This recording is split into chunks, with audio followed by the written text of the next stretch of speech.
Jewish Meditation by Rabbi Aryeh Kaplan, a practical guide. Chapter 13, Unification. The most ancient and most important Jewish prayer is the Shema. This prayer consists of the words, Shema Yisrael Adonai Eloheinu Adonai Echad. Listen, Israel, Adonai our God, Adonai is one. The words themselves are taken from the Torah, Deuteronomy 6:4. In many ways, this sentence can be looked upon as the most important verse in the Torah. First, the Torah designates that it be recited twice every day, in the morning and in the evening. It is also the key element in the parchment in the tefillin that are worn during daily worship, as well as in the mezuzah that is affixed to the doorpost. The Shema is more than just a prayer. It is the basic declaration of faith for the Jew. It is one of the first things a Jew learns as a child, and the last words one is to say before dying. All through life, one is to say this sentence twice a day without fail. It would seem that the Shema would be perfect to use as a mantra. The Talmud, however, discourages this as a practice and says that one who repeats the Shema should be silenced. The concept of the Shema is that of unity, and therefore it is meant to be said only once at a time. The Talmud notes that the Shema has the unique ability to dispel the forces of evil. The Shema is said in bed just before one goes to sleep at night. According to the Talmud, night is the time when the forces of evil are strongest, and the Shema has the power to protect us against them. The reason for this should be obvious. Evil has power only when it is seen as disconnected from God. If one thinks that there can be a force of evil apart from God, then one can be harmed by it. However, if a person recognizes that even evil is a creation of God, then it no longer has any power over him. God himself said through his prophet, I form light and create darkness. I make peace and create evil. I am God. I do all these things. Isaiah 45:7. The Zohar explains the existence of evil with a parable. A king once wanted to test his son to see if he would be a worthy heir to the throne. He told his son to keep away from loose women and to remain virtuous. Then he hired a woman to entice his son, instructing her to use all her wiles with him. The Zohar then asks the rhetorical question, is the woman not also a loyal servant of the king? The purpose of evil is to tempt us and allow us to have free choice.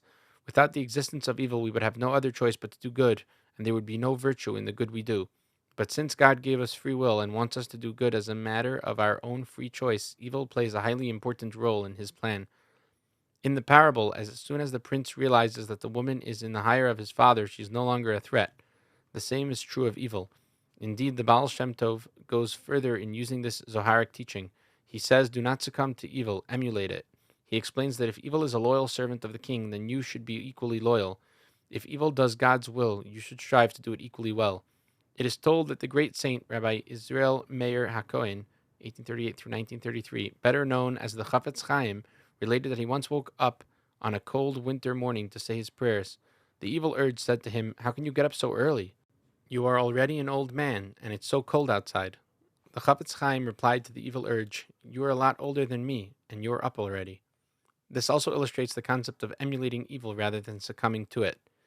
In any case, the Shema declares that God is one. If God is one, then his purpose must also be one.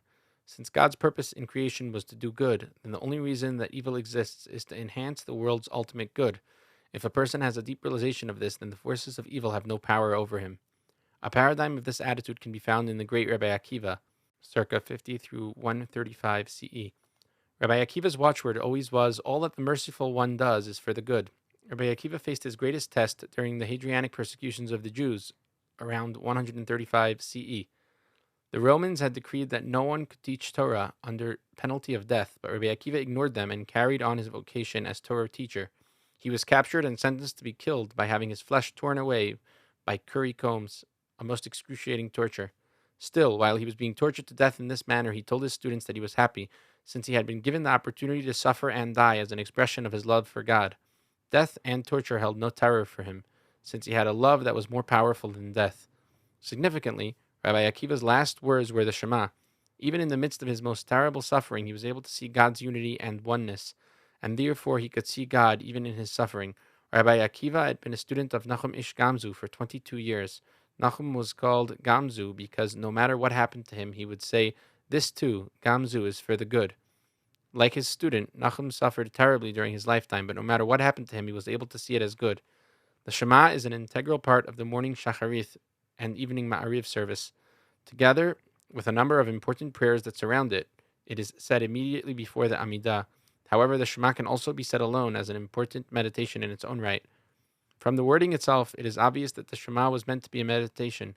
If the only significance of the Shema were to declare that God is one, then the opening words, "Listen, Israel," would be redundant.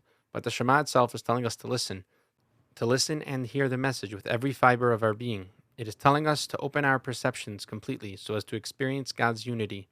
It is also significant that the name Israel is used in the beginning of the declaration. This name was given to Jacob after he wrestled with the angel on his way home from Canaan. According to the Torah, the name Israel means he who contends with the divine. Genesis 32:29.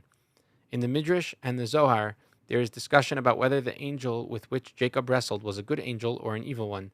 But the main point is that when a person contends with the spiritual, he is opening himself up to both good and evil, which means wrestling with the forces of good as well as those of evil. A number of commentaries see Jacob's experience as having taken place in a meditative state. Jacob did not physically wrestle with an angel, but he perceived a spiritual being while meditating. The name Israel that Jacob received would then pertain to his entering into a spiritual state and contending with his experiences there. It is precisely when one is in a meditative state that one has contact with the spiritual on an intimate level. The Shema addresses itself to such a seeker and calls him by the name Israel. The Shema is addressing the Israel in each one of us. This Israel is the part of us that yearns to transcend the boundaries of the physical and seek out the spiritual. The Shema tells this Israel to listen, to quiet down the mind completely and open it up to a universal message of God's unity. However, the only time a person can listen perfectly without any interference is in the meditative state. The Shema then says, Adonai our God, Adonai Eloheinu. This is the same expression encountered earlier in the previous chapter in our discussion of the Amidah.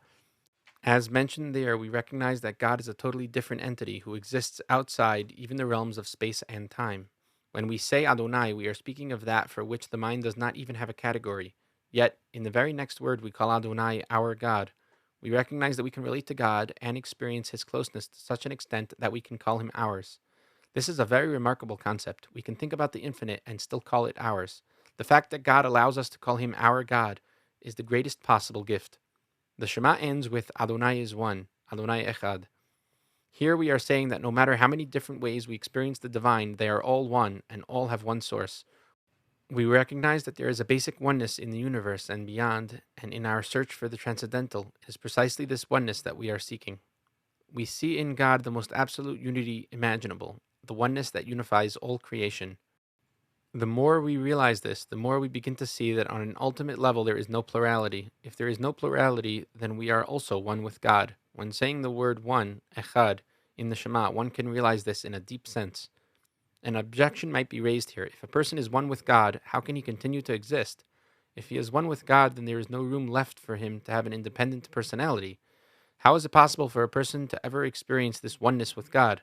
The answer is that this situation is a paradox. To say that I exist and that God exists and that I am one with God is like saying 1 plus 1 equals 1, which is, of course, logically impossible. Nevertheless, we cannot say that logic is higher than God. Quite the contrary, just as God created everything else, he also created logic. Logic is a tool of God's, but he is never bound by it. Therefore, if he wants 1 plus 1 to be 1, it is no problem for him. And if he wants a person to be one with him and still be able to experience it, it is also possible for him. This principle allows us to understand all theological paradoxes. To a large degree, in creating the world, God bound himself by logic. Since he created man in his image, man uses the same logic that went into creation and can therefore understand God's creation. However, when it suits God's purpose in creation to transcend logic, he can also do so, and this is what we perceive as paradox. Indeed, the concept of divine will itself is a paradox. If God is the creator of all things, then he must also be the creator of the very concept of will. But how could God create will without this in itself being an act of will? In a sense, the creation of will is by its very nature paradoxical, like trying to pull yourself up by your own bootstraps. The most powerful expression of will is love. This is also an integral part of the Shema. Every Hebrew letter has a numerical value corresponding to its position in the alphabet. The value of Echad, Aleph, Ches, Dalid, the Hebrew word for 1, is 13. 1 plus 8 plus 4. This, however, is the numerical value of Ahava, Aleph, He, Vav, He, 1 plus 5 plus 2 plus 5, the Hebrew word for love. Love is the power that breaks down barriers and unifies opposites. Two people who are deeply in love become one. The Torah says, "A man shall leave his father and mother and attach himself to his wife, and they shall become one flesh." Genesis 2:24. But the love and unity between God and man is greater than any possible between man and woman. There are a number of prayers or blessings that surround the Shema when it is said as part of the morning service. The last words before the Shema itself are, "Blessed are you, Adonai, who chose his people Israel in love." Therefore, the word immediately before the Shema is the word love, in the context of a blessing that speaks of the love that God has for his people. Immediately after the Shema is the commandment, "You shall love God, your Lord, with all your heart, with all your soul, and with all your might." Deuteronomy 6:5. This commandment speaks of the love that we must have for God. Therefore, the Shema is placed between two loves, God's love for us and our love for God. Both of these loves suggest the unity to be found in the Shema. The Shema can be said as a prayer or a declaration of faith, and it is said as such by Jews all over the world. But if the words are said very slowly, and if a person prepares himself mentally, the Shema can be an extremely powerful meditation. Indeed, the Torah itself prescribes that the Shema be said twice daily, and it seems highly probable that this was originally prescribed as a short daily meditation for all Israel. The technique consists in saying the words very slowly in a manner very similar to that of using the Amidah for a meditation. In the Amidah, as noted in chapter 11, the prescribed rate was approximately one word every 7 seconds. The Shema can be said even more slowly. You can dwell on each word for as long as 15 or 20 seconds, or with experience, even longer. During the silences between words, let the meaning of each word penetrate your innermost being. It is easier to use the Shema as a meditation than the Amidah, since the main portion of the Shema consists of only 6 words, which are easy to memorize. Before you can use these words as a meditation, you must know them well and by heart. You should be seated while saying the Shema and keep your eyes closed. Strive to be perfectly still with no body motion whatsoever. The Shema can be used as a meditation either as part of the regular services or alone. It is preferable to say it as part of the service, especially the morning service, which provides a proper setting and introduction to the Shema. In this service, the Shema is preceded by 2 prayers or blessings, as the Talmud calls them. The first blessings begin with a description of the astronomical world. The mind soars to the sun, the moon, the stars, and beyond, and contemplates the vast reaches of space, immense beyond comprehension. Yet, while one meditates on the vastness of the astronomical world, one sees it as all working to do God's will. The mind then transcends the astronomical world and reaches up to the spiritual realm, to the world of the angels. We join the angels in their daily praise to God. Holy, holy, holy is the Lord of hosts. The whole world is filled with his glory. Isaiah 6:3. And then, blessed be God's glory from his place. Ezekiel 3:12. One's mind reaches higher and higher, joining the highest angels in their quest for the divine. Then one enters the second blessing, which speaks of the world of love. Here we meditate on the love that God has shown us and how he drew us close to him through the Torah and the commandments. We become aware of this love and meditate on it, drawing it into our innermost being. Then we recite the Shema itself. When the Shema is said as part of the morning service, one automatically goes through all these levels.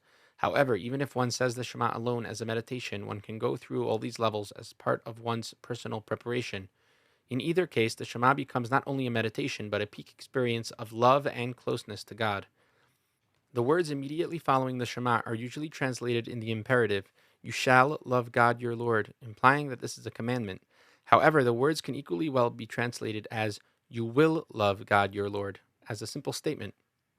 The words imply that if we listen and hear the message that God is ours and that he is one, then we will automatically love God. Love for God follows as a natural consequence to the experience of his essence and unity. There is also another important element in the Shema as a meditation, and this concerns the actual spelling of the word. The first word, Shema, is spelled Shin, Mem, Ayin. In the Sefer Yetzirah, the Shin and Mem are described as 2 of the 3 mother letters. It is easy to understand why the Shin and Mem are important. The Shin has the sound of a S or Sh, and hence, of all the letters in the alphabet, it has the sound closest to white noise.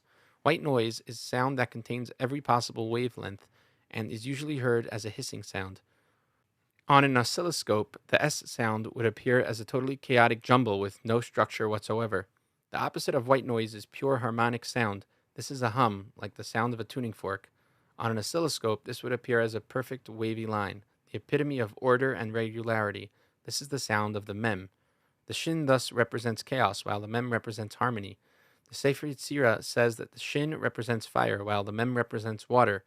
The shin denotes a hot, chaotic state of consciousness, while the mem denotes a cool, harmonic state. This is significant since in many meditative traditions, the sound is seen as one that leads to tranquility and inner peace. The sound itself seems to be conducive to the harmony that one seeks in the meditative state. Thus, or sh sound, on the other hand, is more closely associated with our normal everyday level of consciousness. It is also interesting to note that the still small voice, 1 Kings 19:12, in which Elijah heard God, is translated by the Sefer Yetzirah as a fine humming sound. It appears that the sound was closely associated with prophecy. Many of the Hebrew words that tend to focus the mind on a single object are made up of these two mother letters. Thus, the Hebrew word for name is Shem, which is spelled Shin Mem. Similarly, the word for there is Sham. Both of these words have the connotation of the transition from the chaos of the general to the harmony of the particular. A name separates a single object from the chaos of all objects, while there separates a place from the chaos of all places. Both words, therefore, denote the transition from the concept of the Shin to that of the Mem. An exercise discussed by the commentaries on the Sefer Yetzirah has been found effective for getting into the meditative state quickly and simply. It consists of alternating the sound of the Shin and the Mem. First, pronounce one sound for the period of normal exhalation. Then inhale and pronounce the other for the same period of time. The pattern is s, inhale, inhale, s, inhale, inhale, and so on. The inhalation is silent and represents the third mother letter, the silent aleph. This meditative method of alternating between the s and sounds draws one deeper and deeper into the sound. If one practices this exercise for a period of time, one can attain the ability to get into the meditative state merely by humming the sound. The fact that the first two letters of the Shema are Shin and Mem is highly significant. True listening involves a transition from normal Shin consciousness to meditative Mem consciousness. This can be accomplished in the very first word of the Shema. Shema is spelled Shin Mem Ayin. The Zohar states that the last letter, the Ayin, is significant because it has a numerical value of 70. In general, 70 is seen as representing plurality as it exists in the mundane world. Therefore, the Ayin represents the 70 different forces of creation. These 70 forces are manifest in the 70 nations and 70 languages, as well as the 70 descendants who accompanied Jacob to Egypt. In listening to the message of unity in the Shema, one brings these 70 forces into the ear and mind and unifies them with the divine. The Shema can be understood on many levels. However, as a meditation, the main thing is to allow the simple meaning of each word to penetrate the mind. One must understand the words, not with the intellect, but with the soul.